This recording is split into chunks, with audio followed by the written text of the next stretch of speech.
மேகம் அழுவது உண்டு, அதற்கு பெயர் மழை. இரவு கூட அழுவது உண்டு, அதற்கு பெயர் பனி. சூரியன் அழுது பார்த்ததுண்டா? நான் இன்றுதான் பார்த்தேன் சிதம்பரம் அவர்கள் கண்கலங்கிய பொழுது. அவரோடு பழகி வந்த இத்தனை ஆண்டுகளில் அவர் இதயம் இப்படி நெகிழ்ந்ததில்லை, கண்கள் இப்படி கசிந்ததில்லை, அவரது சொற்கள் இப்படி குளறியதில்லை. காரணம் தாயன்பு. இந்த வளர் தமிழ் நூலகத்துக்கு அவர் தன்னை பெற்ற அன்னையார் பெயரை சூட்டியிருக்கிறார். ஆன்மீகவாதிகள் ஒன்று சொல்லுவார்கள், நூலகம் என்பது என்ன தெரியுமா? சரஸ்வதி குடியிருக்கிற இடம் என்பார்கள். இதோ சமய பெருமக்கள் வந்திருக்கிறார்கள். சமய பெருமக்களுக்கெல்லாம் சொல்ல தெரிந்த சொல் கல்விக்கூடம் என்பதும் நூலகம் என்பதும் சரஸ்வதி குடியிருக்கிற இடம். சரஸ்வதி குடியிருக்கிற இடத்திற்கு லட்சுமியின் பெயரை சூட்டியிருக்கிறார் சிதம்பரம் அவர்கள். இந்த நூலகம் உங்கள் தலைமுறைக்கு பெயர் சொல்லும், நீங்கள் வாழ்ந்த வாழ்வுக்கு பெயர் சொல்லும், சமூகத்தின் மீது நீங்கள் கொண்ட அக்கறைக்கு பெயர் சொல்லும், தொகுதியின் மீது நீங்கள் கொண்டிருக்கிற பாசத்திற்கு பெயர் சொல்லும். இந்த நூலகம் உங்களை நான் பல்லாண்டு வாழ்கவென்று வாழ்த்துகிறேன்.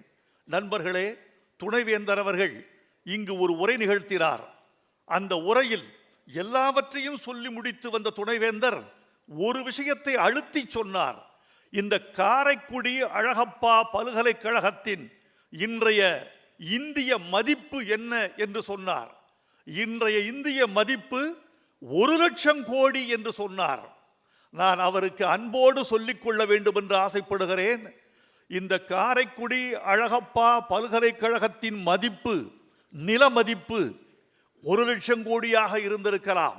ஆனால் இந்த பல்கலைக்கழகம் உண்டாக்கி கொடுத்த மனித வளம் இருக்கிறதே, கல்வி வளம் இருக்கிறதே, அது கோடி லட்சம் பெறும் என்பதை நான் உங்களுக்கு அன்போடு தெரிவித்துக் கொள்கிறேன். அந்த பல்கலைக்கழகத்துக்கு துணை அமைப்பாக வளரு தமிழ் நூலகத்தை இன்று ப. சிதம்பரம் அவர்கள் கட்டி கொடுத்திருக்கிறார்கள். காரைக்குடி அழகப்பா பல்கலைக்கழகம் ஒரு அட்சய பாத்திரம். அட்சய பாத்திரத்தை மட்டும் வைத்துக்கொண்டு மணிமேகலை ஊருக்கெல்லாம் உண்டி கொடுத்தாள். இன்றைக்கு அந்த அட்சய பாத்திரத்துக்கு பக்கத்தில் ஒரு தண்ணீர் பந்தலை கட்டி கொடுத்திருக்கிறார் சிதம்பரம். பல்லாண்டு வாழ்க. இதை யார் திறந்து வைத்திருக்கிறார் என்றால் எங்கள் முதலமைச்சர் திறந்து வைத்திருக்கிறார். எங்கள் பெருமைக்குரிய ஸ்டாலின் அவர்கள் திறந்து வைத்திருக்கிறார். கல்விக்கும் திராவிட இயக்கத்துக்கும் ஆன தொடர்பை இந்த பெருமக்கள் உங்கள் முன்னால் நான் தனியாக சொல்லி தெரிய வேண்டியதில்லை. 2 பேருக்கு தமிழ் சமூகத்தின் அறிவுலகம் கடமைப்பட்டிருக்கிறது. முத்தமிழறிஞர் கலைஞருக்கு அண்ணா நூற்றாண்டு நூலகம் என்ற ஒரு அறிவு திருக்கோயிலை கட்டி திறந்ததால் கலைஞருக்கு தமிழ் சமூகம் கடமைப்பட்டிருக்கிறது. அடுத்து கலைஞர் நூற்றாண்டு நூலகத்தை கட்டி கொடுத்ததில் எங்கள் தளபதிக்கு தமிழ் சமூகத்தின் ஒட்டுமொத்த அறிவுலகமும் கடமைப்பட்டிருக்கிறது. இந்த கரவொலி போதாது, எங்கள் ஸ்டாலின் அவர்களுடைய ஆயுள் நீழ்வதற்கும் அவர் ஆட்சி தொடர்வதற்கும் இந்த சமூகம் கொடுக்கிற கரவொலி ஒரு பரிசாக இருக்கும் என்று நான் நிச்சயமாக கருதுகிறேன். நண்பர்களே, சிதம்பரம் அவர்களின் பெருமை கொஞ்ச நஞ்சம் அல்ல.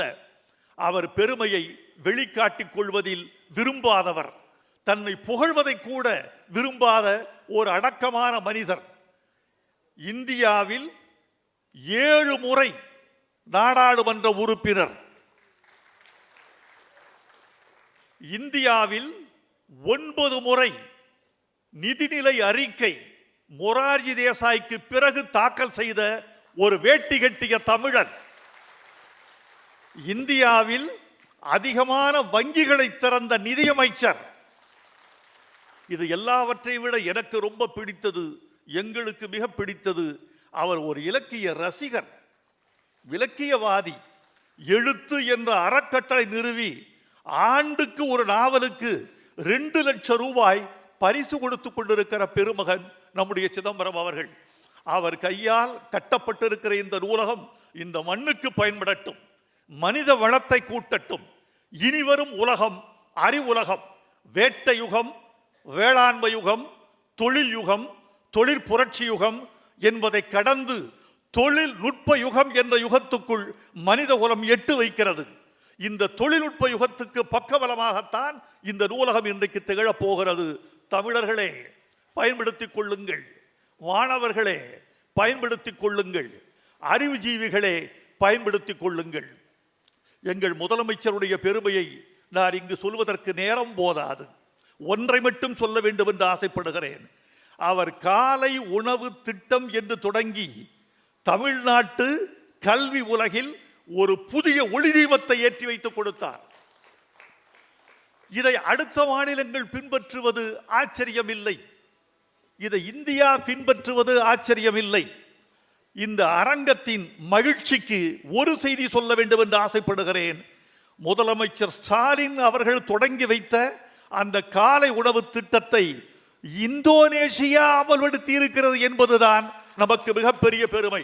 இந்தியாவின் ஒரு மாநிலம், இந்தியாவின் ஒரு துண்டு நிலம், அது தொடங்கி வைக்கிற ஒரு திட்டத்தை இந்தோனேஷியா என்ற ஆசியாவின் மிகப்பெரிய நாடு ஒன்று பின்பற்றுகிறது என்பது எவ்வளவு பெரிய பெருமை. அந்த பெருமைக்கெல்லாம் மூலமாக இருக்கிற திராவிட மாடல் என்ற ஆட்சியை அவர் தொட்டு தொடர வேண்டும் என்று உங்கள் அனைவரின் சார்பில் நான் அவரை வாழ்த்துகிறேன். நண்பர்களே, நூலகம் என்பது என்ன? நூலகம் என்பது அறிவை அடுக்கி வைத்திருக்கிற இடம். இந்த நூலகம் என்ற ஒன்று மட்டுமில்லை என்றால் இன்றைக்கு உங்களுக்கு முன்னால் இந்த வைரமுத்து உரையாற்றி கொண்டிருக்க மாட்டான். இந்த நூலகம் இல்லை என்றால் தேனி மாவட்டத்தில் மண்வெட்டி பிடித்துக் கொண்டிருப்பான், அல்லது ஆடு மாடுகளின் பண்ணையை பராமரித்துக் கொண்டிருப்பான், அல்லது கடப்பாறை கொண்டு நிலத்தை அகழ்ந்து கொண்டிருப்பான். இன்றைக்கு வைரமுத்து என்ற ஒரு கிராமத்து விவசாய குடும்பத்து பையன் இன்றைக்கு முதலமைச்சர் மேடையில் உங்களுக்கு முன்னால் ஒரு பல்கலைக்கழக வளாகத்தில் பேசுகிறேன் என்றால் நூலகம். அந்த நூலகம் சொல்லிக் கொடுத்தது கொஞ்ச நெஞ்சமல்ல தோழர்களே. எனக்கு என்ன தெரியும்? புத்தகங்களை விட்டால் அறிவுக்கு ஆற்றுப்படையே இல்லை, அறிவுக்கு கொள்கலனே நூல்கள் தான். எனக்கு எப்படி தெரியும்? வெட்டுக்கிளிக்கு வெள்ளை ரத்தம் என்பது எனக்கு எப்படி தெரியும்? ஒரு புத்தகம் சொல்லி தெரியும். AK-47 என்றால் என்ன? A for automatic, K for Kalashnikov, 47 என்பது கண்டுபிடித்த ஆண்டு எனக்கு எப்படி தெரியும்? ஒரு புத்தகம் சொல்லித்தான் தெரியும். வியாழன் என்பதுதான் மிகப்பெரிய கிரகம், புதன் என்பதுதான் மிகச்சிறிய கிரகம். எனக்கு எப்படி தெரியும்? ஒரு புத்தகம் சொல்லித்தான் தெரியும். மகாத்மா காந்தி சுட்டுக் கொல்லப்பட்ட போது அவருக்கு வயது 78. எனக்கு எப்படி தெரியும்? ஒரு புத்தகம் சொல்லித்தான் தெரியும். இடுப்புக்கு கீழே மரத்து போக செய்வதற்காக ஒரு மருந்து கண்டுபிடிப்பார்கள் பிரசவத்தில் பெண்களின் வலிக்காக. அதற்கு எப்பிடியூரல் என்று பெயர். இது எங்களுக்கு எப்படி தெரியும்? ஒரு புத்தகம் சொல்லித்தான் தெரியும். சூரியன் தான் மிகப்பெரிய கோள். 13 லட்சம் பூமிகளை அந்த சூரியனுக்குள் உட்கார வைக்கலாம் என்பது எனக்கு எப்படி தெரியும்? புத்தகம் சொல்லித்தான் தெரியும். புத்தகம் இல்லை என்றால் புத்தறிவு இல்லை. புத்தகத்தால் புதுப்பித்துக் கொள்ளாதவன் கற்காலத்திற்கு போய்விடுவான். மனிதன் இன்றைய மனிதனாக இருப்பதை விட இனி வருகிற உலகம் நாளைய மனிதனை தயாரிக்க வேண்டும். நாளைய மனிதனை தயாரிப்பதற்குத்தான் இந்த கல்வி, நூல்கள், அறிவுலகத்தின் இவ்வளவு பெரிய செலவுகள் எல்லாமே அதற்குத்தான். இன்று இந்த மண்டபத்தில் இருக்கிற நீங்கள் எல்லாம் துடைத்து வைக்கப்பட்ட ஆப்பிள் மாதிரி எனக்கு தோன்றுகிறீர்கள். எதனால் வந்தது?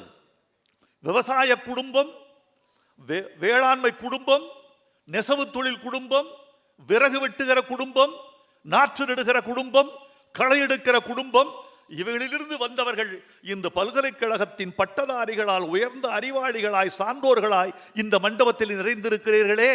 கல்வி என்ற தங்கச்சாவி திறந்து கொடுத்தது என்று நான் நினைக்கிறேன். நாகரிகங்களில் சிறந்தது இது தெரியுமா? கல்விதான் நாகரிகங்களில் சிறந்தது. நான் 2 நிமிடங்களில் என் உரையை முடிக்கப் போகிறேன். அந்த 2 நிமிடத்திற்கு முன்னால் மிக முக்கியமான சில செய்திகளை உங்கள் மூளையை திறந்து பூட்டிவிட்டு செல்ல வேண்டும் என்று ஆசைப்படுகிறேன். நாகரிகங்கள், கிரேக்க ரோமானிய நாகரிகம் அது பெரிதுதான். எகிப்திய நாகரிகம் பெரிதுதான். சிந்து சமவெளி நாகரிகம் பெரிதுதான். சீன நாகரிகம் பெரிதுதான். ஆனால் வரலாற்று ஆசிரியர்கள் இந்த 4 நாகரிகங்களையும் புறந்தள்ளிவிட்டு ஒன்றுதான் சிறந்த நாகரிகம் என்கிறார்கள். அந்த நாகரிகம் சுமேரிய நாகரிகம். டைக்ரிப்ஸ் யூக்ரிட்டிஸ் நதிக்கரையில் பிறந்த நாகரிகம். ஏன் இந்த நாகரிகத்தை உயர்ந்ததாக சொல்கிறாள் என்றால், எல்லா நாகரிகங்களையும் விட நூலகத்தை கண்டுபிடித்தது சுமேரிய நாகரிகம், அதனால் தான் அது சிறந்த நாகரிகம் என்று ஒப்புக்கொள்ளப்படுகிறது. சென்னா சர்ஃப் என்ற ஒரு சுமேரிய மன்னன், அவன்தான் ஆவணங்களை களிமண் தகடுகளில் எழுதினான். களிமண் தகடுகளில் எழுதப்பட்ட அந்த ஆவணங்களை சூளையில் சுட்டு நூலகங்களாக அடுக்கினான். அதற்கு பெயர் ராயல் லைப்ரரி என்று. அந்த ராயல் லைப்ரரியை பார்த்துத்தான் அலெக்சாண்டர் அலெக்சாண்ட்ரியாவில் இன்னொரு ராயல் லைப்ரரியை உண்டாக்கினான். இந்த நூலகத்தை உண்டாக்கிய காரணத்தினால் தான் உலக நாகரிகங்களின் உன்னத நாகரிகமாக சுமேரிய நாகரிகம் திகழ்கிறது என்று சொல்லுகிறார்கள். இந்த அறிவை பயன்படுத்திக் கொள்ளுங்கள் தோழர்களே. பெரிய பல கோடிகளை செலவழித்து இந்த நூலகத்தை அவர் கட்டியிருக்கிறார். முதலமைச்சர் வந்து திறந்து வைத்திருப்பது சிதம்பரம் அவர்களின் குடும்பத்துக்கு மட்டுமல்ல, அறிவுலகத்துக்கே பெருமை என்று நான் உறுதியாக கருதுகிறேன். அவர் எத்தனை பணிகள், அவர் எப்படித்தான் சாப்பிடுகிறார், எப்படி தூங்குகிறார், எப்போது எழுந்து கொள்கிறார், எப்போது உடற்பயிற்சி செய்கிறார், எப்போது தன்னை அலங்கரித்துக் கொள்கிறார், எப்போது வெளியே வருகிறார், ஒன்றுமே கண்டுபிடிக்க முடியவில்லை. திட்டமிட்டு அவரோடு பழகுகிற எனக்கே அவரை துப்பறிய முடியவில்லை என்றால் பொதுமக்கள் எல்லாம் அவரை துப்பறியவே முடியாது. தன் நேரத்தை அப்படி நேர மேலாண்மையில் நான் கலைஞர் தான் நான் பார்த்து வியந்த முதல் பெருந்தலைவர். அதற்கு பிறகு நேர மேலாண்மையில் நான் பார்த்து வியக்கிற தனிப்பெருந்தலைவர் கலைஞர் பெற்றெடுத்த திருமகன் மு.க. ஸ்டாலின் என்று சொல்ல வேண்டும். நண்பர்களே, நிறைவாக ஒரு செய்தி. இந்த செய்தியை அறிவுலகமும் ஊடகங்களும் குறித்து கொள்ள வேண்டும், பல்கலைக்கழகங்கள் குறித்து கொள்ள வேண்டும்.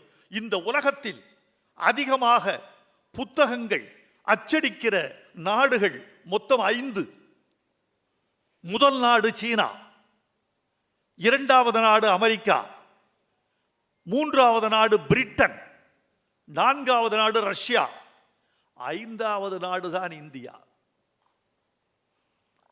படிக்கிற தாகம் உள்ள நான், அறிவின் மீது காதல் உள்ள நான், இந்த உலகமே அறிவின் வார்ப்பட்டது, அறிவுதான் அற்றங்காக்கும் கருவி என்று என் ஆசான் திருவள்ளுவன் சொல்லிக் கொடுத்ததை உணர்ந்த நான் கவலைப்படுகிறேன். சீனாவுக்கு அடுத்தபடியாக அல்லவா இந்தியா இருந்திருக்க வேண்டும்? அல்லது சீனாவுக்கு நிகராக அல்லவா இந்தியா இருந்திருக்க வேண்டும்? ஆனால் பட்டியலில் சீனா, அமெரிக்கா, பிரிட்டன், ரஷ்யா, இந்தியா என்று 5வது இடத்தில் அல்லவா இந்தியா இருக்கிறது. இந்தியாவில் அதிகமான நூல்கள் அச்சிடப்பட வேண்டும் என்றால் இந்தியன் ஒவ்வொருவனும் வாசிக்க பழக வேண்டும், தமிழன் ஒவ்வொருவனும் வாசிக்க பழக வேண்டும். இந்த மின்னியல் கருவிகள் நீங்க படிக்கிறீங்களே, இந்த மின் திரையில் கண்ணினுடைய படலம் கெடுகிறது என்று விஞ்ஞானிகள் கண்டறிந்திருக்கிறார்கள். மீண்டும் புத்தகத்தில் படிக்கக்கூடிய பழக்கத்துக்கு தமிழன் வர வேண்டும் என்று நான் கேட்டுக்கொள்கிறேன். இந்த விழாவில் கலந்து கொண்டதை நான் என் வாழ்நாள் கடமையாக கருதுகிறேன். அன்புக்குரிய சிதம்பரம் அவர்கள் என் நேசத்துக்கும் பாசத்துக்கும் மதிப்புக்கும் உரியவர். அவர் என்னை அழைத்தார். நீங்கள் அழைத்ததனால் ஒரு பல்கலைக்கழக வளாகத்துக்குள் உரையாற்றக்கூடிய பெருமையை நான் பெற்றேன். சமய சான்றோர்கள், ஆன்றோர்கள், கல்வியாளர்கள், பல்கலைக்கழக பேராசிரியர்கள், அறிவுஜீவிகள், கவிஞர்கள், எழுத்தாளர்கள், விமர்சகர்கள் கூடியிருக்கிற இந்த பேரவை அறிவுக்கு வணக்கம் செய்யக்கூடிய திருச்சபையாக மாறட்டும். நன்றி, வணக்கம்.